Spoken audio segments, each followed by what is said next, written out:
Katumushimire n'amagambo yacu. Ndagira ngo nkwibutse ko abari muri Kristo Yesu ntateka bazacirwaho. Wizeye Kristo warababariwe. Ushobora kuba ufite intege nkeya ariko uri umwana w'Imana. Uwavutse ni ukura akaga kaba kuba taravuka kuba taramwemera. Reka ufata akanya gatoya umushimire ko yagukuyeho urubanza rw'iteka, umushimire ko wababariwe, umusabe kuba muri iri tsinda ry'abantu badasubira inyuma. Umubwira ngo Mwuka Wera ongera ume guhanga amaso Kristo, ongera ume gukomeza kumwizera, ongera ume kutamukuraho amaso. Sindi wo kugabanukirwa, sindi wo kumukuraho amaso, sindi wo kubihirwa mu rugendo. Umuntu ashobora kudasubira mu byaha ariko akabaho yarakanyaraye, yarabihiwe mu gihe atakaje umunezero w'agakiza. Ndagushimira Data, wewe watangiye umurimo mwiza muri twebwe, wewe waduhaye umwana wawe, wewe watwimuye. Ijambo ryawe rirambwira ngo wankuye mu bwami bw'umwijima unjyana mu bwami bw'umucyo bw'umwana wawe ukunda cyane. Ntago transfer wayikoze igice, ntago watangiye ngo bigarukirize hagati. Wewe wamaye Kristo, ntacyo unyimana nawe, niko ijambo ryawe rimbwira. Urakoze kubw'amaraso yanyinjije mu isezerano rishya, ngo ntateka abari muri Kristo Yesu bazacirwaho. Ibyo byaduhinduye ubwoko butavumika, ubwoko Satani ataconshomera, ngo nubwo arimwe azenguruka yivuga nk'intare ashaka aba yaconshomera, ariko turi ubwoko budaconcomerwa kubw'ikimenyetso cy'amaraso, kubw'ikimenyetso cya Mwuka Wera twahaweho nk'ingwate. Turasenzenya guhora ku ngoma ngo abana bawe bari bacogojwe n'ibihe ubongera imbaraga, ububake rwose. We watwubatse ukatwubaka mu byiringiro. Abera bakomereye muri wowe uyu munsi bubatswe nawe, si kubw'amasengesho menshi, si kubwo gukiranuka. Abera batubanjirije yo intwari zo kwizera. Dusoma mu ijambo ryawe mu Baheburayo 11 ngo yemwe n'isi ntiyari ikwiriye ko bayivamo, ntiyari ikwiriye ko bayibamo kuko barayirutaga cyane. Ngo bari bafite n'amahirwe yo gusubira mu bihugu bavuyemo, gusubira mu byaho bavuye, ngo ariko ayo mahirwe ntibayakoresheje kuko bari batumbiriye gakondo, igihugu kiruta ibindi. Amaso y'abera kongera kukubona kugira ngo ibidafite umumaro bahabwe imbaraga zo kubirenga no kubisuzuguranya guhora ku ngoma. Nturi umuntu ngo ubeshye, uri inyuma y'ijambo ryawe kugira ngo urisohoze. Ibyo ufugura bikora, ibyo dusoma mu ijambo ryawe ni ukuri. Wowe wabanye n'abera uracyari kumwe natwe, wabanye n'intwari zo kwizera zatubanjirije uracyari kumwe natwe. Ndahamya ubwizerwe bwawe mu myaka mike yamaze ngendana nawe. Ndavuga kuri uwo kwizerwa ntabwo ubeshya, no mu nzira tutumva tutareba imbere, ari mu mwijima mwinshi duterera imisozi igoye, ariko kuri uwo kwizerwa kuko iteka urangira utsinze, iteka birangirira mu mashimwe n'ubuhamya. Uri uwo kwizerwa nyaguhora ku ngoma, uri uwo kwizerwa. Ntiturabo gusubira inyuma ngo turimbuke, ntiturabo gusubira inyuma ngo turimbuke. Dufite ibyiringiro, ibyiringiro ko tutazakorwa n'isoni z'ikintu cyose. Gutinda gusubizwa kwe ntibizamukoza isoni, bizamubera ubuhamya, bizamubera inkomezi. Ntituzakorwa n'isoni z'ikintu cyose. Wowe utarakojeje nyina wa Samweli isoni, ntuzakoza isoni abagore bagutegereje. Wowe utarakojeje Sara isoni akecuye, ntuzakoza isoni abagore bakwizeye. Wowe wabanye na Aburahamu ugasohoza ibyo wamuvuzeho, yaragukurikiye kubwo kukwizera. Ataza aho mugana, ntuzabeshya abera bagukurikira. Twubake mu mitima yacu kugira ngo dukomeze kugera ikirenge mu cyawe. Uvura imitima yacu aharwaye, uvura ahadasa nawe muri twe. Uhavure mwana wawe, uhavure. Abakobwa kugutegereza, abahungu, abagore n'abagabo kugutegereza, haba wahamagaye kugutegereza kuko utabeshya. Uri umunyakuri, byuvugura bikora. Uri umunyakuri, ntabwo yahanika arongera watangirira kubeshya. Ntabwo kuri twebwe ari wahera kubeshya, byuvugura bikora. Kandi imyaka tumaze tugendana nawe, hari ibyo wavuze bukiye tubona warabikoze, tutazi naho byavuye, tutazi nuko byagenze. Mutima wanjye uragushima, mutima wanjye urakwizeye, mutima wanjye urakurata. Nzavuga hose yuko ugira neza, nzavuguruza bakuvuga nabi kuko ntubeshya, ntuhemuka, tandukanye natwe abana b'abantu, turagambirira ejo bikatunanira, ariko uri ukwizerwa. Uri kwizerwa n'igihe amaso yanjye atabireba, uri kwizerwa n'igihe umutima wanjye utabishyikira. Ni kuri, uri kwizerwa, uri umunyakuri, uri umunyakuri. Hari abacogoye, uri umunyakuri. Hari abagukoreye bwacya bakananirwa, uri umunyakuri. Hari abagabo twareberaga bwacya bakananirwa, uri umunyakuri. Hari abagore bavuze ubutumwa bwacya bikabananira, uhora uri umunyakuri. Uhora uri umunyakuri. Twakize cyangwa twakennye, uri umunyakuri. Ntabwo ubeshya, ntabwo ubeshya, ntabwo ubeshya. Ntugereranywa n'umuntu n'umwe wa hano ku isi. Mu isi hari abantu bifura, hari abagizi ba neza, hari abantu bo kwizerwa, ariko bose urabasumba. Uzuye kugira neza n'imbabazi. Cyangwa ugakora ku maso y'abahungu bawe n'abakobwa bawe, bakakumenya, bakakubona. Umuntu yakwizera gute utamusogongejeho? Umuntu yakwizera gute utamwiyeretse? Umuntu yakwemera gute ibyo tuvuga? Umugani wa Yesaya wavuze ngo ninde wizeye ibyo twumvise? Ninde wizeye wa reports? Ariko wowe wasanze mu icukiro, wowe wadusanze mu byaha ukatwiyereka. Ni ukuri uziyereka abahungu n'abakobwa, kuko utarobanura ku butoni, kuko utabeshya. Data umugisha ubwoko bwawe, ubiyereke, ubahindura abadasubira inyuma, ubahindura abadacogora, ubahindura abaguhanga amaso. Abashyize amaso ku bantu, ubahindukize kubw'imbabazi zawe, wongere ubireherezeho. Abashyize amaso ku bibariza, wongere ubahekura amaso no kureba wowe. Abari bageze aho bakwita umuhemu kubwo kunanirwa, wongere ubegure kubw'imbabazi zawe zitarondoreka. Abavuga ngo gusenga no kudasenga birasa, ngo Imana ikora ibyo ishaka kuko imitima yabo yarashwe, wongere ubegure, ubumvishe imbabazi zawe no kugira neza kwawe. Abategereje ingororano ku bantu, wongere ubereke ubwizerwe bwawe, n'uburyo ibihembo byawe bitandukanye n'ibihembo by'abantu. Umuntu yaguha akanya, akaguha agaposte, akakwicaza ahantu, ariko bwacya agapfa. Mana, reka ntitukugereranye n'abatugirira neza, reka ntitukugereranye n'abaduha amafaranga, reka ntitukugereranye n'abaduha ibyubahiro, reka ntitugushyire kuri urwo rwego. Turakwizeye. Ndavuga umugisha ku gihugu cyacu. Iki gihugu giha umugisha, iki gihugu giha amahoro, iki gihugu kiyoborwe nawe. Tugusabye imbabazi ku byaha byose dukorera kuri ubu butaka. Tubabarire, tugirire imbabazi, tubabarire Mwami.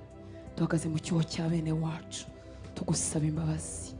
Uwo twaba twarenganyirije kuri ubu butaka, usambanye bukorerwa ku butaka bw'u Rwanda, ibyaha byose no kugusuzugura no kugutera umugongo, kwimuka izindi mana zitari Imana y'ukuri, si umwami wacu Yesu Kristo, utubabarire. Turebere mu mbabazi zawe, maraso ya Yesu atwuhagire, maze utugirire ubuntu, udukize, utwongera abakizwa nyaguhora ku ngoma, kandi uduhe kukubaha no kukubahisha, kugira ngo tudatukisha izina ryawe mu batakuzi. Niba tubona Mwami, bibatere kukumenya. Tumaremo intege nkeya zatuma bakerensa izina ryawe, bakavuga ngo byose ni kimwe. Tumaremo intege nkeya, tuguhagarare uko bikwiriye. Umugisha abahungu bawe n'abakobwa bawe baje mu nzu yawe, umugisha abadukurikira online, umugisha abakora imirimo itandukanye Mwami, kugira ngo hahoreho umuriro wawe kuri iki gicaniro. Ubaha umugisha, subize gusenga kwabo. Umugisha abatanga amafaranga yabo, batanga amaturo yabo n'ibya 10. Ubaha umugisha abigomwe ibyabo bakakubahisha ubutunzi bwabo. Ubaha umugisha abataramenya gutanga, ubibigishe. Abatabibonye babishakaga, ubakingurira imiryango Mwami, babone ibyo bakora, batunga imiryango yabo, kandi bagukorere baguwe neza. Urakoze nyaguhora ku ngoma, uduhe kuba bizerwa muri bikeya, kugira ngo we wongeraho ibindi, usange turabizerwa muri ibyo bike, maze utwongera ibindi, kuko byose biva mu kiganza cyawe. Wakoze kuzana aba bahungu n'abakobwa, wakoze kuturinda nyaguhora ku ngoma, ukadukura hirya no hino, ukaduha inyota mu mitima yacu yo kuba mu nzu yawe. Ibiturwanya n'ibitubuza kuhaba ntibigira umubare, ariko wakoze kubana natwe. Urakoze, tuguhaye icyubahiro. Turagusabye rero Mwuka Wera, ngo uze wongere uduhishurire Kristo.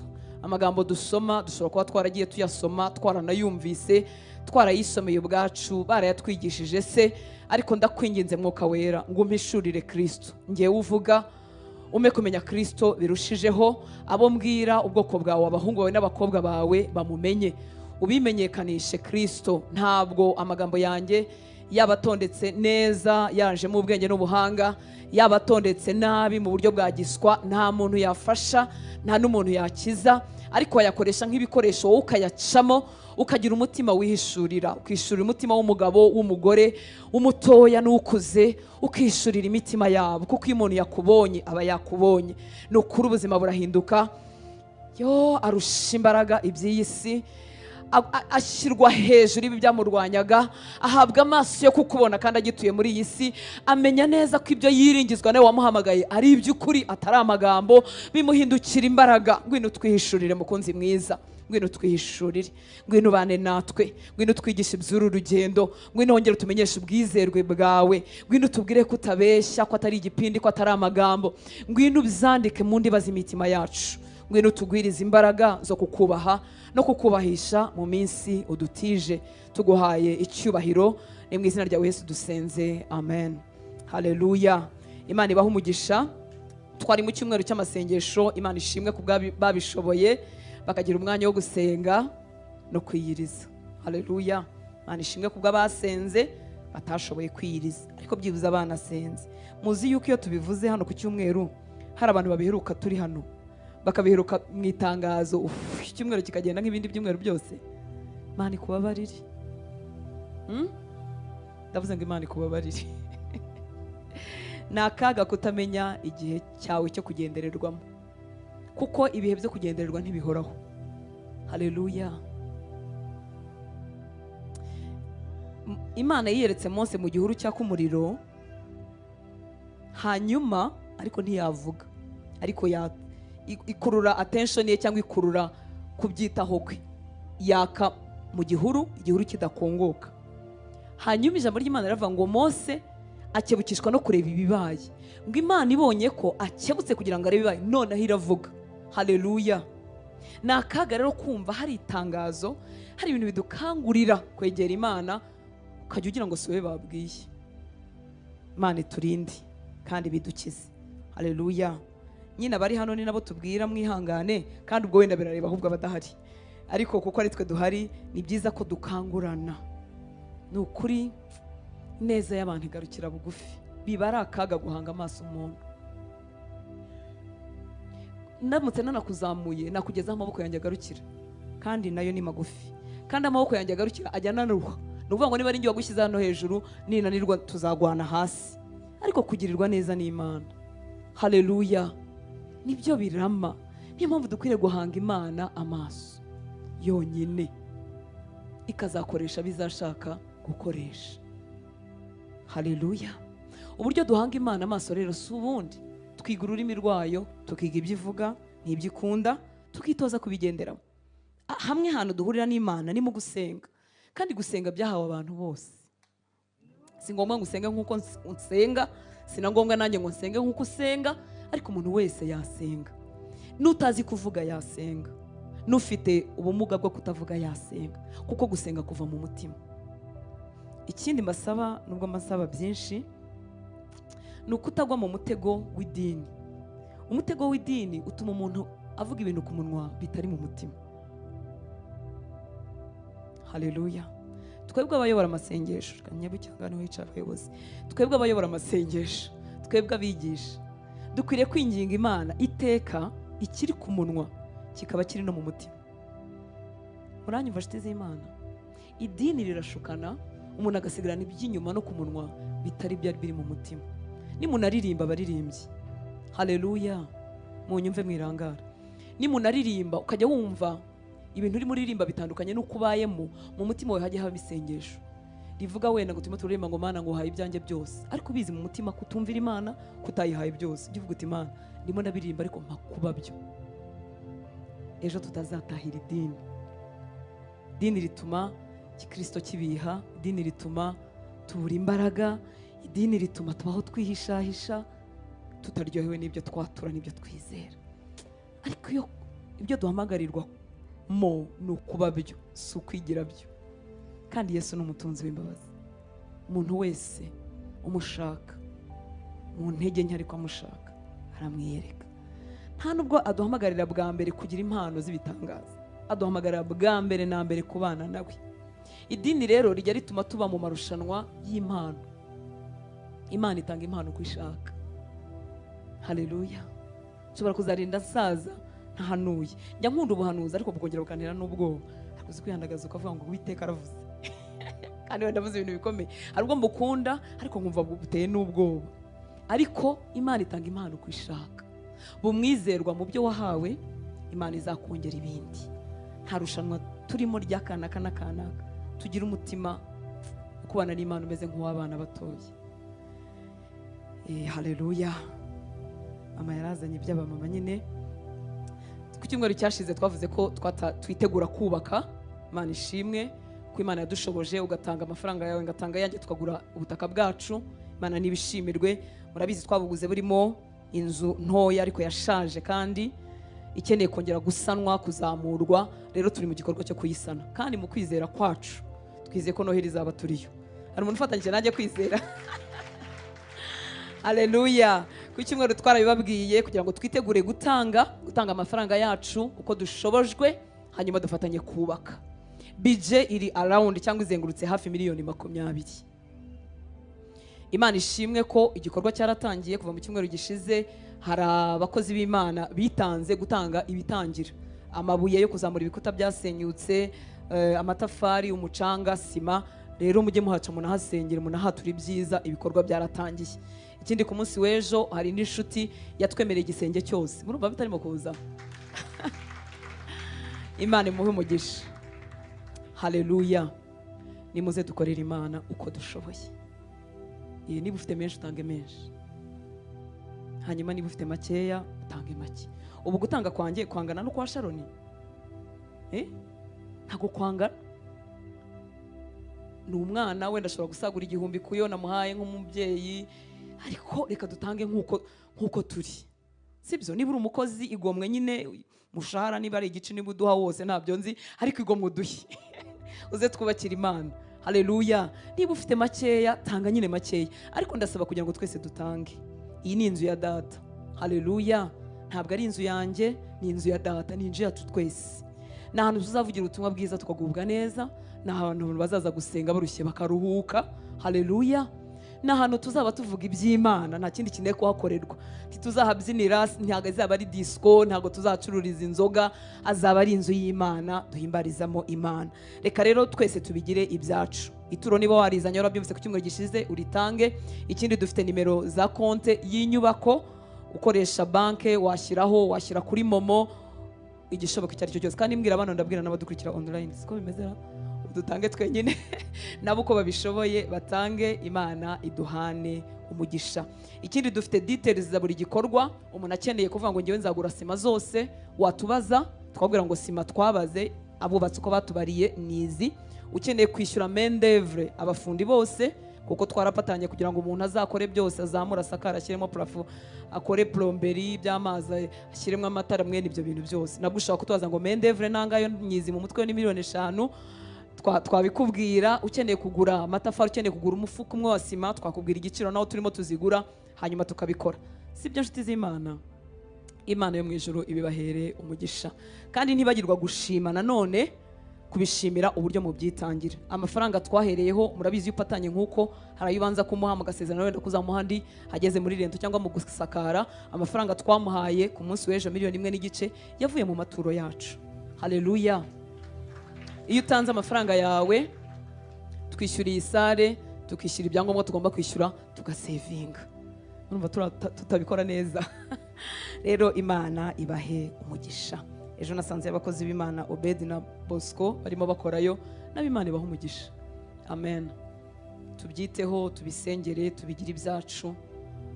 Imana izatugirira neza. Amen. Ubyitaho, Imana ikwibuke, ikubakire, ikugirire neza. Ariko mwibuke ko ntago tuyiguriza, kuko ibyo dufite niyo yabiduhaye. Amen. Nifuza ko dutanga atari uko twabigize ikintu cy'igipindi ngo zana ngo urasubizwa, oya. Nifuza ko dutanga dusobanukiwe. Haleluya. Kandi dutanga mwishimwe. niba mfite akazi, niba mfite icyo gukora, niba mfite amafaranga ninjize, mbikesha Imana. Amen. Ndatanga atari igipindi, atari uko nakubwiye ngo numara gutanga ngo ejo uzabona. Wishobora gutanga ntagire icyo ubona. Ariko nezererwa guha Imana ukesha byose, sibyo? Ukesha umwuka uhumeka, ukesha amagara mazima. Uyu mwanzi wa Satani ni umuriganya, ntatwifuriza amahoro namba. Hari igihe umuntu akora akaronka, ariko amafaranga yose yakoreye nayo yabitse akarangirira mu kwivuza. Imana idutije amagara mazima, iduhaye amafaranga menshi cyangwa makeya, nta kintu twayinganya. Rero uretse ko gutanga kose ufite aho gukora umutima w'Imana, ko gutanga amafaranga kose kuravuna. Buriya nta muntu ugira ahagije, nawe ngo ahora adahagije. Ufite miliyoni 100 ngo ziba zidahagije, ufite 200, ufite miliyari ngo nayo ibidahagije. Kubera ko ibiyatwara n'ibiyasaba bihora ari byinshi. Rero Imana ibibahere umugisha. Dufatanye uko kwizera, twitange, kandi agusaba ngo bigire ibyawe. Twese tubigire ibyacu. Amen. Ntihazabureho itafari ryawe. Bizakunezeza, niyuzura uzagubwa neza ko nawe hari icyo wakoze mu bwami bw'Imana. Reka rero twinjire mu ijambo ry'Imana, hanyuma tuze gusoza ku igaburo ryera. Haleluya. Ijambo ry'Imana nifuza ko tuganiraho uyu munsi, narihaye umutwe uvuga ngo ntituri mu basubira inyuma. Ndakwifuriza kuba muri iryo tsinda. Haleluya. Ibintu biri mu isi ntibigukange cyane. Hazahoraho abantu basubira inyuma, hahoreho n'abantu bajya mbere, uko byaba biri kose. Haleluya. Mu bigeragezo, mu ngorane, mu miraba, hazahora abantu bayicamo bakomeze bajya imbere. Ndakwifuriza rero kuba muri abo. Yesu ashimwe. Haleluya. Hazahoraho n'abantu bagwa, abo bazahoraho. Kandi rimwe na rimwe tutarabimenya biradukanga. Uravuga ati nakanaka yaraguye koko, nakanaka koko yabirekeye, nakanaka wakoreraga Imana, nakanaka wagize gute. Yego, abacogora bazahoraho, nabigira imbere bazahoraho. Ikindi Bibiliya tubwiye ngo ibibazo biri mu isi biri rusange mu bantu. Nta muntu n'umwe ufite ikibazo cy'umwihariko. Ushobora kutagihuza nanjye cyangwa ntigihure n'icyawe, ariko ndahamya neza ko mu isi hari abandi bantu mu bihuje. Haleluya. Dufatanye no kuvuga ngo ntago turi mu basubira inyuma uko byamera uko ariko kose. Sibyo nshuti z'Imana? Turasoma mu butumwa bwiza bwanditswe na Luka igice cya 22 murongo wa 31 tugeze kuri 33. Ubutumwa bwiza bwanditswe na Luka 22:31 tugeze kuri 33. Haleluya. Niba twahageze reka dusome, ndaza no kubasomera muri Bibiliya ijambo ry'Imana. Ngo kandi umwami Yesu aravuga ati, Simoni Simoni, dore Satani yabasabye kugira ngo abagosore nk'amasaka. Satani yabasabye kugira ngo abagosore. Turabizi kugosora, nta muntu ugosora rimwe ngo bibe bivuyemo bya bindi by'imyanda. Ni ugutera hejuru kugeza igihe imyanda itandukaniye n'amasaka, utubuye tukajya ku ruhande ukadutora, bya bishishwa byajemo bikavamo. Satani rero ngo ajya asaba abera ngo kugira ngo agire gute, abagosore nk'amasaka. Ngo ariko weho ndakwingingiye ngo kwizera kwawe kudacogora, nawe numara guhinduka ukomeze bagenzi bawe. Aramubwira ati, mwami, niteguye kujyana nawe mu nzu y'imbohe ndetse no mu rupfu. Petero ameze nk'umuntu utarumvise neza uburemere bw'icyo Yesu yavuze. Aravuga ati, Petero, ngiye mfite imbaraga, ntagosorwa, turi kumwe no kugera mu rupfu. Ariko turabizi ko yagosowe akanamwihakana. Reka mbasomere muri Bibiliya ijambo ry'Imana. Ngo nuko abwira Petero ati, yewe ga Simoni, ni nkuko yashyiramo izina ryanjye cyangwa ryawe, yewe Gortansi, yewe ga Jacqueline, yewe ga Chantal. Nuko abwira Petero ati, yewe ga Simoni, Satani yabasabye Imana. Uzi ko dusaba Imana nkuko yasabye Yobu? Yewe ga Simoni, Satani yabasabye Imana ngo abashungure nkuko bashungura ingano, akunage hirya no hino, ariko tuzanesha. Haleluya. Ikidutera kunesha nuko umwami Imana ari kumwe natwe. Ikidutera kunesha n'ikiduha ibyiringiro byo kunesha nuko hari abandi bera banesheje. Haleluya. Erega uru rugendo si twe turutangiye, harimo abatubanjirije, harimo n'abazaza hanyuma yacu niba Kristo ataraza gutwara itorero. Uraba mu bahe? Haleluya. Uraba mu basubira inyuma, uraba mu bacogora, cyangwa uraba mu bakomeza imbere. nuko abwira Petero ati yewe ga Simoni, Satani yabasabye Imana ngo bashungure nk'uko bashungura ingano. Icyakora we nagusabiye. Imana ishimwe ko Yesu yicaye iburyo bwa Data na n'uyu munsi akigira gute? Akinsabira, akigusabira. Haleluya. Icyakora we nagusabiye ku Mana kugira ngo utareka kunyizera. Ndagira ngo mwumve aka kantu. Nagusabiye ku Mana kugira ngo utareka kunyizera, kandi numara kungarukira, kuko azanyuzamo abivemo, kandi numara kungarukira uzakomeza abavandimwe bawe. Petero aramubwira ati Nyagasani, njyewe niyemeje kujyana nawe, naho nafunganwa nawe ndetse naho napana nawe. Ayiwe Petero nshuti yacu. Haleluya. Ndagusaba, turimo twumva aya masengesho, nako turi muri iyi minsi yo gusenga, turimo twumvira ijambo ry'Imana, kugira ngo ntuyoberwe, ntiwirengagize urugamba rwo mu mwuka. Haleluya. Kutamenya ibyo umuntu ahangana nabyo ni imwe mu mpamvu itera umuntu gutsindwa. Yesu ashimwe. Haleluya. Mu bintu bimwe Yesu yavuze iby'uru rugendo, yaravuze ngo nta muntu watanga ikigereranyo. Yaravuze ngo nta muntu wajya kubaka inzu kandi uwo muntu ari umunyabwenge ngo areke kubanza kwicara ngo abare icyo bizamusaba cyose, nk'uko twicaye tukabara icyo bizadusaba kubaka urusengero. Haleluya. Ngo areke kubanza abare ashaka kubaka inzu ndende y'amatafari, ngo areke kubanza yicare ngo abare bizayigendaho byose, kuko natabara azubaka, nagera hagati bimunanire ngo bazaca kuri iyo nzu yose bamuseke. Ngo niko n'umuntu wenda kujya ku rugamba kurwana, haleluya, akwiriye kubanza akicara akamenya imbaraga z'uwo barwana, akamenya umwanzi we na strategy akoresha kugira ngo amutsinde. Aramutse abimenye, icyo gihe yamutera bigakunda, ariko iyo atabimenye asuzugura imbaraga z'umwanzi. Haleluya. Abera nshuti z'Imana, turi mu minsi yo gusenga, nagira ngo mbabwire ko ikintu Satani ahagurukira kurasa mu mitima y'abera ni ukwizera Kristo. Haleluya. Ntabwo Yesu yabwiye Petero ngo nagusengeye kugira ngo uzakomeze ube umugabo mwiza ku mugore wawe. Nta nubwo yambwiye ngo nagusengeye kugira ngo uzakomeze kuba intumwa nkuru nkuko yari apotre ukomeye. Haleluya. Ndetse yagombaga kuzayobora abandi. Ariko Yesu si ibyo yamubwiye. Yambwiye ngo nagusabiye ku Mana kugira ngo utareka kunyizera. Kubera iki? Iyo umuntu aretse kwizera Yesu, n'ibyo bindi byose bikubitwa hasi. Nta shyaka ry'ubutumwa bwiza Petero yari kugira, kandi n'ubundi yarihishe, ananirwa guhamya ko yari ari kumwe na Yesu. Haleluya. Mu rugamba rero rwo mu mwuka, ikintu Satani azarasa mu mutima wawe, aguteze kurekeraho kwizera Kristo.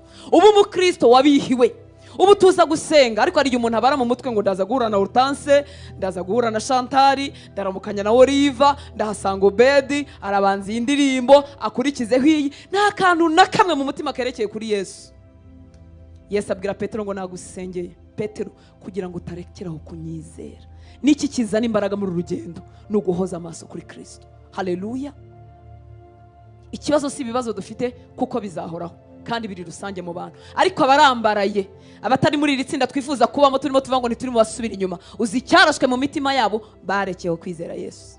Ibibazo byabarushije imbaraga, babihanze amaso kurusha uko bayahanze Yesu. Nasanze rimwe na rimwe no mu minsi yo gusenga, ibyitwa amasengesho, aho kugira ngo dutumbire Yesu, tujya dutumbira ibibazo byacu, amasengesho yacu agahinduka amaganya aho kuyashyira Yesu. Ntiwemere ko umwanzi arasa kwizera kwawe, kandi wibika ko dufite umwinginzi mukuru. Haleluya. Uko yasengeraga Petero niko adusengera yicaye iburyo bwa Data. Haleluya. Nagusengeye Petero kugira ngo utarekeraho kunyizera, utareka kunyizera Yesu, kuko ari umutunzi w'imbabazi. Yarabizi ko Petero azongera akagaruka. Ngo kandi numara kungarukira, kurekeraho kwizera Yesu ni nko guhindukira tukareba aha, kandi Yesu tumusize hariya. Numara kungarukira, kuko yarabizi ko Petero azongera akagaruka, numara kungarukira uzakomeza abavandimwe bawe. Ariko iyo warekeyeho kwizera Yesu, nta mbaraga zikomeza abandi wabona. Yesu ashimwe. Haleluya. Mwibuka ko amagambo tuvuga, ibyo tubwiririsha, ibyo turirimba, ibyo tubwira bera, buri igifite imbaraga nicyo twita spirit behind. Haleluya. Ntabwo amagambo nkubwira n'undi muntu yayakubwira n'ahandi warayumvise, ariko umwuka uba ubiri inyuma buryo ugira imbaraga kuruta amagambo tuvuga. Icyamukanyumva. Haleluya. Umuntu uvuga ibintu byizera, umuntu uririmba ibyo yizera, n'uririmba ibyo atizera, n'ubwiriza ibyo atizera, bizagira imbaraga zitandukanye, kandi natwe abafite amaso turabyumva. Siko bimeze? Haleluya. Reka duhese icyubahiro. Haleluya. Muhumure, arimo aratwingingira, ariko aragusaba kutarekera uko mwizera. kuko nicyo cyico, niho Satani aba aturashe mu cyico. Numara kungarukira ugaruye agatege Petero, uzakomeza abavandimwe bawe. Petero aramubwira ati Nyagasani, ngewe niyemeje kujyana nawe, naho nafunganwa nawe ndetse naho napfana nawe. Ariko se yarakomeje? Ntabwo yakomeje, umwanzi yaramurashe. Niyo mpamvu urugamba rwo mu mwuka ruri reyeri. Ntabwo ari ukuvuga gusa ngo ufite ingamba zo gukizwa, ndabishaka, ndagira gute. Urugamba ruri reyeri. Iyo ukuye amaso kuri Yesu uracogora. Niyo mpamvu ikintu cya mbere azarasa ari ukwizera kwanjye, nizera Kristo. Imana itugirire ubuntu. Haleluya, amen. Abashizemo kwizera iby'Imana ivuga, benshi ntago bazi ko ari ukunyagwa gukomeye. Kuko aravuga ngo mu mivugire ati Mana urabizi, sinzakuvaho, sinzajya no mu byaha. Ariko kwizera kurarambaraye, arabishyuye. Abanye n'Imana y'inyabinyoma kuko yaramubeshye. Abanye n'Imana itamwitayeho kuko ntiyitaye kubye. Murumva uburyo bibishye kubana n'Imana imeze gutyo. Ariko abera benshi babanye n'Imana imeze gutyo. Umwami Imana tubyukirize kwizera. Mwuka wera yongera kwereka Imana yo kwizerwa. Mwuka wera yongera kwereka Imana y'imbaraga itarananiwe gusa igira inzira zitandukanye n'izacu. Haleluya. Cyamukanyumva. Iyo kwizera kwarashwe kuba gifite agatege, aravuga ati sinzasubira mu byaha, yego, ariko nta mpamvu yo gusenga, nzapfa kugenda kuko babivuze, nzapfa guterana ku Mana, tubanye nabi. Yo kwizera kwarashwe, umuntu ahindukirira Imana akavuga ati Mana, kuki wampemukiye? Kuki wampaye umwana umeze utya? Kuki wampaye uru rugo? Kuki wampaye uyu mugore? Kuki wampaye uyu mugabo? Kuki wemeye ko mvuka gutya? Mana warampemukiye. Kwizera iyo kwarashwe nta gatege wagira ko guhangana na Sekibi na Satani n'uwagambiriye kukugirira nabi. Nta mbaraga z'umwuka ziba zihari. Haleluya. Intwaro zacu zose zo turwanisha tuba twazinyazwe. Tumeze nk'umusirikare wafashwe mateko, niko bavuga. Muranyumva nshuti z'Imana? Haleluya. Umwanzi aza harasa. Ntabwo uyu munsi ikintu cya mbere yabanza kuzana mu buzima bwanjye ari ukuzana ubusambanyi. Yabucisha he? Ntiyabona habucisha. Ariko ashobora kundasa mu bitekerezo. Kambira atari ko rutansa aho wasengeye. Urarushywa n'iki? Icyo gitero kirabanguka. Icyo gitero gikomangira umuntu wese. Haleluya. Ariko kugiha karibu, bamwe bagiha karibu, abandi ntibagihe karibu. Abakomeza badasubira inyuma, banga ko icyo gitero kinjira mu bwenge bwabo. Haleluya. Bakima icumbi mu mitima yabo. Satani arakuraza akavuga ati aho wasengeye urarushywa n'iki? Hanyuma ukamusubiza ukavuga uti sinzi aho bizava nuko bijyazagenda, ariko Imana yanjye niyo kwizerwa. Ubwo yabivuze, ubwo biri mu ijambo ryayo, nzayitegereza. Haleluya. Mana yacu tugire neza. Amen. Reka mbabwire ko abantu baguye mu butayu batageze i Kanani, mbibutse ko batagushijwe mu butayu nuko basambanye. Sicyo cyaha tutinya, sicyo gikojeje isoni, sicyo tuvugaho cyane natwe abavuga butumwa. Nta nubwo bibye, ntago bagiye mu mirima y'abandi ngo bibe, batakaje kwizera Imana. Amen. Haleluya. Imana yababwiraga ko ibajyanye i Kanani, batakaza kwizera Imana mu butayu, barabihirwa. Icyo ariko amasengesho gihinduka amaganya. Ibi biryo bibishye uduha, turarambiwe, wadukuriye y'iki? Kuko bananiwe kwizera inzira y'Imana. Imana yahisemo ko bazunguruka n'imikorere yayo, kuko yahisemo ko bagenda batarwana, kuko yahisemo kubikora mu buryo bwayo. Imana ibabazwa n'imyitwarire yabo. Bose bagwa batageze aho bajyaga, batazize ko basambanye. Niyo mpamvu ikintu cya mbere Satani azatera mu mitima yacu ni ukutubuza kwizera uwaduhamagaye. Haleluya. Imana ni Imana, si umuntu. Ariko sinzi wowe iyo uzi neza ko uzakorera umuntu ikintu ariko umuntu ntabyizere, wumva ubabaye ko yashidikanyije uriwe, ukumva harimo n'ikintu kimeze nko kugusuzugura, ukavuga uti ko mbizi neza ko ibintu uzabikora, kuki atabyize? Uwo ni umuntu. Tekereza iyi Imana, umuremyi w'ijoro n'isi, uwaguhaye Kristo, wakuguza amaraso, wagucunguriye kudacira umurimo we hagati. ariko umwanzi akaturasa tukemera tukumva tubana n'Imana y'ibinyoma. Imana itugirira ubuntu. Haleluya. Nongere nkwibutse ngo abaguye mu butayu ntibaguye kuko bishe, kuko bibye, kuko basambanye, bananijwe urugendo, nuko umwanzi yarashe kwizera kwabo. Hagati mu rugendo Mose yagiye gusenga, batamureba, bahindukiriye Aroni baramubwira ati tukorera Imana idushorere tujye imbere dusubire muri Egiputa. Kuko Mose wa mugabo nta n'Imana ibirimo, wa mugabo wari uturi imbere atuyobora, ntituzi uko byagenze, ntituzi icyamubayeho. Si uko batari barabonye imirimo y'Imana, nta muntu mukuru uriho utarabona imirimo y'Imana ku buzima bwe. Ubu nta neza y'Imana nimwe yigeze iba ku buzima bwacu. Ubu nta bintu Imana yigeze kuvuga ko izatugirira bwaki ikabidukorera. Haleluya. Aba bamubwiye ngo dukorere Imana dusubireyo, bari barabonye inyanja itukura cikamo kabiri, bari barabonye ibiryo biva mu ijuru barabirya, bari barabonye amaboko y'Imana, bari barabonye Imana ibarwanirira muri Egiputa. Ubu twese dutekereje nta neza y'Imana nimwe iraba ku buzima bwacu. Hari nyinshi. Imana itugirira ubuntu. Ntiwemere ko umwanzi akurasa. Ugambire mu mutima wawe ngo sindi mu basubira inyuma. Uko byamera, byatinda, byabanguka, ntazi imigenzereze yayo n'inzira yahisemo gukoresha, sindi mu basubira inyuma. Haleluya. Umva Abaheburayo ukuntu havuga kuri ubu bwoko bwaguye mu butayu. Abaheburayo 3:10 kugeza kuri 12 ngo nicyo cyatumye ngirira umujinya ab'icyo gihe, nkavuga nti imitima yabo ihora iyoba kandi ntibarakamenya inzira zanjye.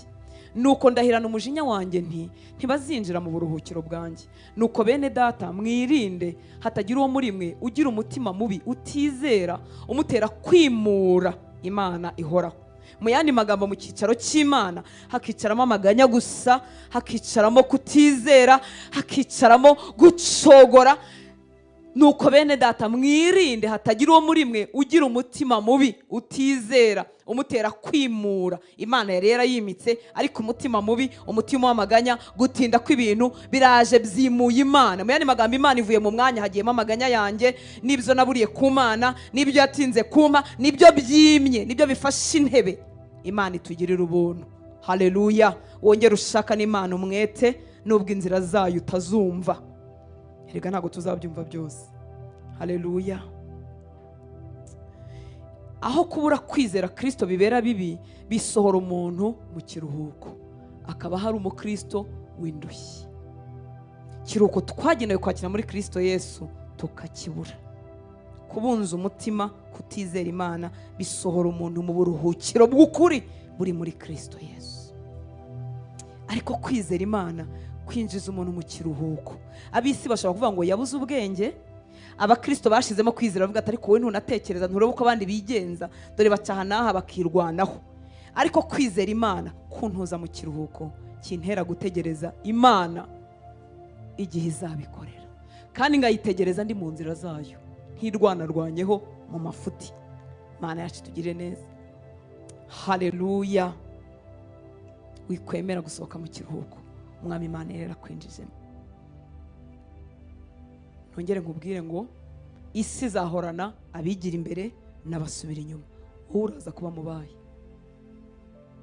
Haleluya. Isi zahorana mwene abo bantu, abigira imbere n'abasubira inyuma, wowe uraza kuba mubaye. Jye nahisemo kuba mu batazasubira inyuma uko byamera kose. Haleluya. Iyo tuvuze ngo uko byamera kose, ni kose. Twariye cyangwa tutariye, twabyaye cyangwa byatinze, twagize ibyago tugapfusha abo dukunda, ni muri byose. Kuko nasanze Imana ifite kontrole y'ibintu byose bitwegera.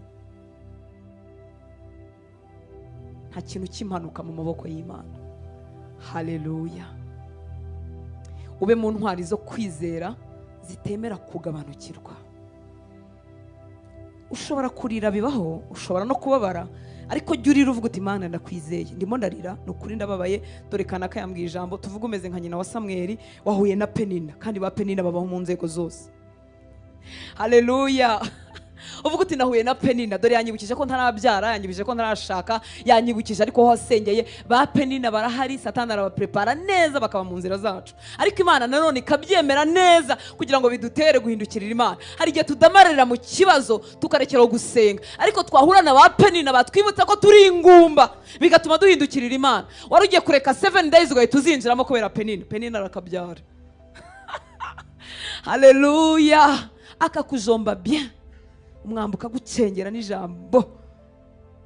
Ariko uzi umuntu kubwira ikibazo kandi usanzwe ukizi, akakwibutsa kutarabya, none se urabiyobewe, ni wowe urarana nabyo buri munsi. Akakwibutsa kutarashaka, none se urabiyobewe, ariko nkaho uzashaka ryari? Uwo ni Penina, none se wowe urabiyobewe. Haleluya. Ariko turiyemeza mu mitima yacu, Mwuka Wera ashyigikira uko kwiyemeza, ukavuga ngo ntabwo ndimo basubira inyuma, ukavuga ibyiringiro bidashira. Haleluya. Paulo yaravuze abwira Abafilipi, ndakwifuriza aya magambo kuyarindira mu mutima wawe no mu bitekerezo byawe. Mu rwandiko rwo yandikiye Abafilipi igice cya 1:20 ngo kuko ntegerezanye ibyiringiro yuko ntazakorwa n'isoni z'ikintu cyose. Haleluya. Ndakwifuriza kuba mu bantu bategerezanya ibyiringiro, bitinde bimara imyaka 10 cyangwa 20, ndi mu bantu bategerezanya ibyiringiro yuko ntazakorwa n'isoni z'ikintu cyose, ahubwo nzajya ngira ubushizi bw'amanga bwose buzatuma Kristo akomeza gukuzwa n'umubiri wanjye. Iyo umuntu yarambaraye, ntabwo ikuzo ry'Imana, ntabwo icyubahiro cy'Imana kiba kikigaragazwa n'ubuzima bwe. Haleluya. Umuntu ubyishimira ni Satani n'ingabo ze, ariko umuntu ashobora gutegerezanya ibyiringiro. Haleluya. Kuko ntegerezanye ibyiringiro yuko ntazakorwa n'isoni z'ikintu cyose ni cyose, nta na kimwe kizankoza isoni, kuko Imana yanjye niyo kwizerwa. Haleluya. Ubigambirire mu mutima wawe, bitinde bibanguke, ntabwo uzakorwa n'isoni z'ikintu cyose, ahubwo nzajya ngira ubushizi bw'amanga bwose. Iyo kwizera kwarashwe, ubushizi bw'amanga burashira. Niyo mpamvu Petero, ubundi murabizi, yihutiraga kuvuga, siko yari ameze, yari intyoza mu magambo, yarabangukaga. Ariko ubushizi bw'amanga, iyo kwizera kwarashwe, ubushizi bw'amanga buragenda. Arimo arihisha umugore, uvuga ati nawe uravuga nkabo, ufite ururimi rwo mu rukiga nk'uriya mugabo bafashe, wambaye nkabo. Ubushizi bw'amanga bwa Petero burashira. Umuntu w'umugabo utari umwana. Munzenya bajya batanga, baravuga ngo sinzi niba ari umwami, sinzi wari ugiye cyangwa umutware ngo wari ugiye kubatizwa, ngo bamuporopoza Petero ati reka da, umuntu wihakanye shebuja yari ikigwari. Mu kuraswa ko kwizera kwacu, ubushizi bw'amanga budushiramo. Ibyanditswe miliyoni wabitse mu mutwe birakama. Ingamba wari warafashe z'uko uzaba umugore mwiza cyangwa umugabo mwiza zigushiramo. Ingamba z'ubukristo muri iyi si idakizwa zigushiramo. Ubushizi bw'amanga burakama iyo kwizera umwami Imana kwarashwe. Haleluya. Ariko yavuze ngo nzategerezanya ibyiringiro. Haleluya. Mfite ibyiringiro bifite ubugingo bitagajuka, ko ntazakorwa n'isoni z'ikintu na kimwe, bikongeramo imbaraga z'ubushizi bw'amanga utazi aho zivuye. Bano bakajya bagira atari kugira ngo yarasaze, umwete ahorana, byiringiro ahorana bikure. Imibare y'abantu batizera Imana ntizigera ihura n'iyacu, ntibikanakuvune. Aho bareba siho tureba, aho baronkera siho turonkera, aho bategereza siho dutegerereza. Haleluya. Ntukavunwe rero n'imirebere yabo n'imivugire yabo. Twebwe turasenga, tukanakora bisanzwe inshingano zacu, ariko amaronko yacu abitswe kwa Kristo. Ibyo tugenerwa tubihabwa na Kristo. Yabikora mu kanya ko guhumbya no guhumbura, nkuko yahitamo ko bitinda, kugira ngo atoze amaboko yanjye yo mu mwuka. Haleluya. Yubake kamere ye muri njyewe. Rega iyo byatinze aranyubaka, ntabwo tuba turimo gupfa ubusa. Njyewe n'umwami wanjye nta mwanya upfa ubusa muri ubu bwami. Abanyigisha gutegereza no kwihangana. Haleluya. Amen. Iyo kwizera kwawe kwarashwe, ubushizi bw'amanga burazima. Kandi Data akeneye abera bafite ubushizi bw'amanga, bari mu bibazo ariko bafite ubushizi bw'amanga. Ijambo ryabo rihamye ibyiringiro bafite mu mwami. Barwaye, bababaye, barize, ubuhemu bw'abantu bahuye nabwo. Rega kwisi abo ubuhemu bw'abantu kandi it's normal. Se we nta muntu urahemukira. Umwe se, babiri se, twarahemutse. Ntabwo wigeze uhemuka, mwebwe mwavuze mu gitagatifu mukomerezamo. Twagiye duhemukira abantu.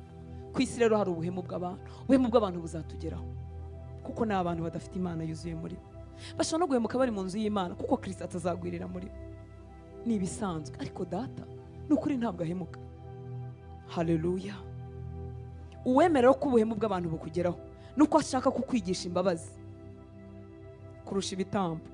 Arashaka kukwigisha kubabarira abaguhemukiye, kandi bataguhemukiye ntabwo wamenya ko izo wajya ugira ngo warabishoboye, kugeza igihe bazaguhemukirira abo wizeraga hanyuma none ukavuga ugasanga ko umutima wawe nta mbabazi zihaba, none ugasaba Imana uti nasanze nta kigenda. Ni imbabazi zo kubabarira abantu. Haleluya.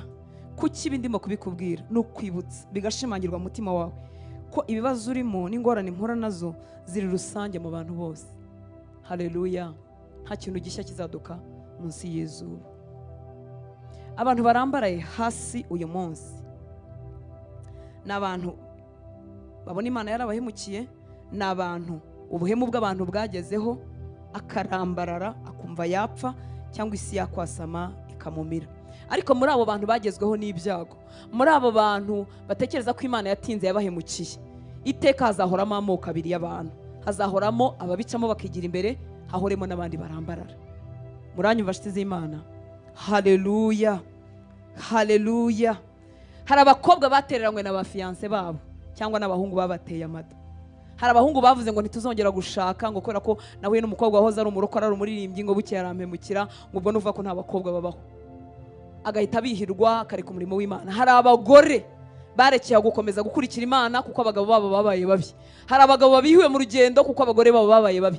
Ntibagifite ubushizi bw'amanga bwo kwamaza Kristo, ntibagifite imbaraga zo kuvuga Kristo ngo kuko bahuye n'ubuhemu bw'abantu. Ariko hari abandi mwifuriza kubamo, haleluya, bahuye n'ibyo byose ariko baravuga ati uyu ni umuntu, ariko Yesu ntabwo ahemuka. Turakomeje kandi twiringiye ko mu bintu byose tutazakorwa n'isoni.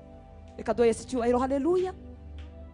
Ubushomeri bushobora kugukubita hasi, guhomba bishobora kugukubita hasi, ariko reka nkwibutse ko mu bahombye utazibeshya ko abahombye bose ariko bavuye ku mwami. Harimo abahombye ariko bakomeza bakorera Imana, harimo abapfushije n'abatarabyaye bakomeje gukorera Imana.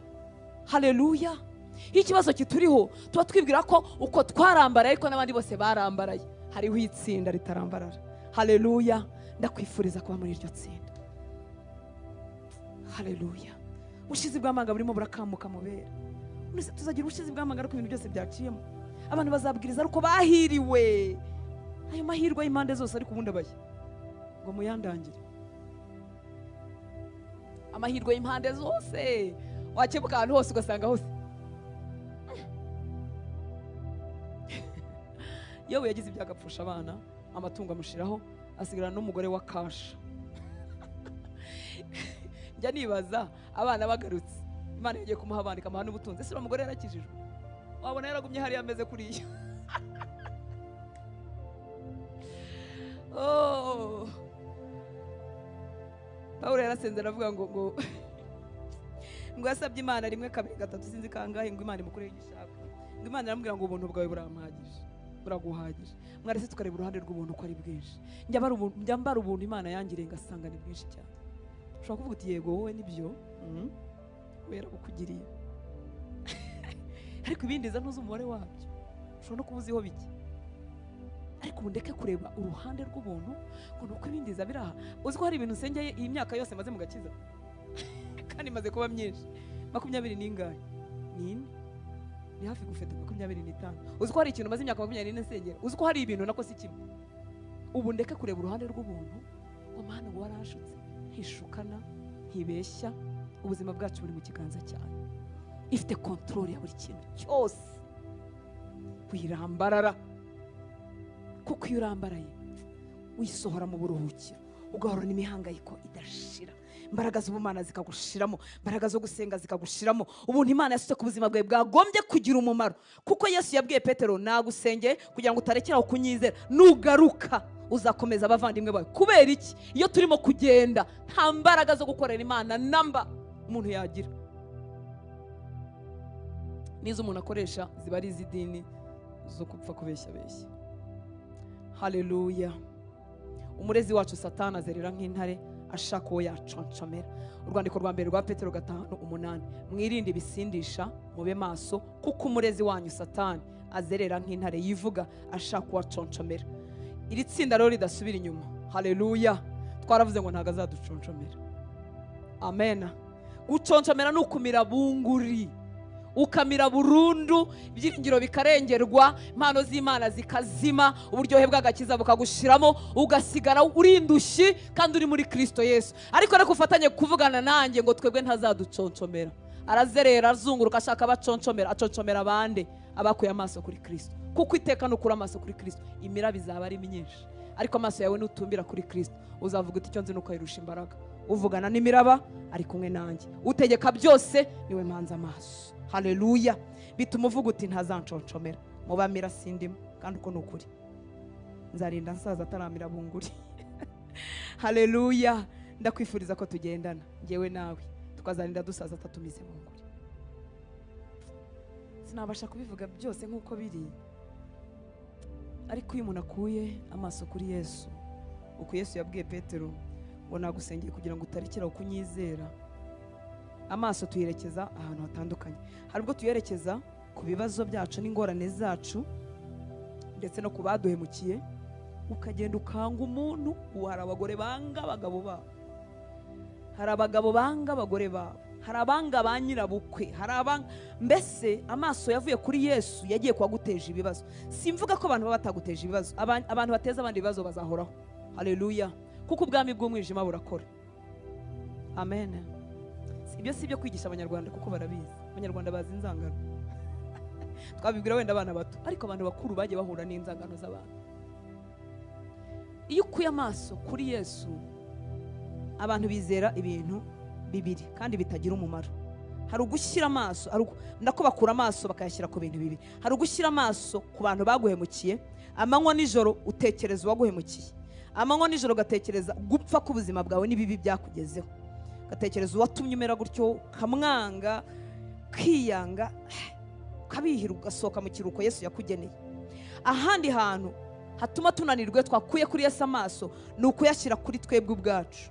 Nagira ngo ubwire kuri umunyantege nkeya, nagira ngo ubwire kugira imbaraga nkeya, ku buryo udakwiriye kwiyizera. Uzi ko ushobora kuryama mu gitondo wajya kubyuka bikanga, kandi wararanye ingamba, kandi utarwaye, wajya kurambura akaguru nikaveyo. Uri umunyantege nke, ndi umunyantege nke, ku buryo kwishyiraho amaso nk'aya Hortense ni ukunyagwa. Mu bicogoje abantu rero nibitumye abantu babura uburyohe bw'agakiza no kwiyerekezaho amaso, agahita abona ubuswa bwe n'amashuri atize n'amafaranga atatunze n'ayadafite, akareba uburwayi bwe akabona arapfuye birashize. Niyo mpamvu Yesu yifuza ko nta kindi kintu cyamwimura mu mutima. Emera Yesu wicare mu mutima wawe. Haleluya. Muhanga amaso. Amen. Kura amaso ku bantu.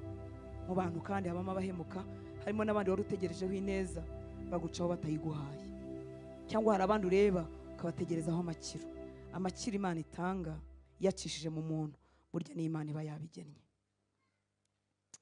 Abera icyama mu kanyumva, iyo itabigennye umuntu niyo yaba agukunda kandi ashobora byose, ndako ashobora byinshi, agucaho nk'atakubonye.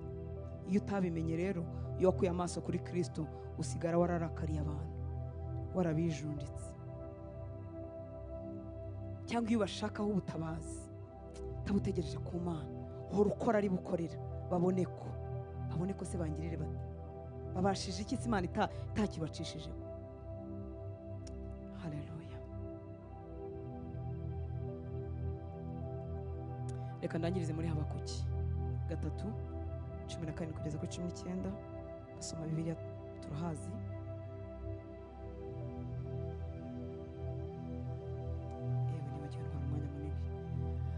Haleluya. Kandi tujye kwegera ameza y'Imana. Habakuki 3:14-19 haravuga ngo naho umutini utatoha. Hari abantu bafite Bibiliya, reka dufatanye gusoma.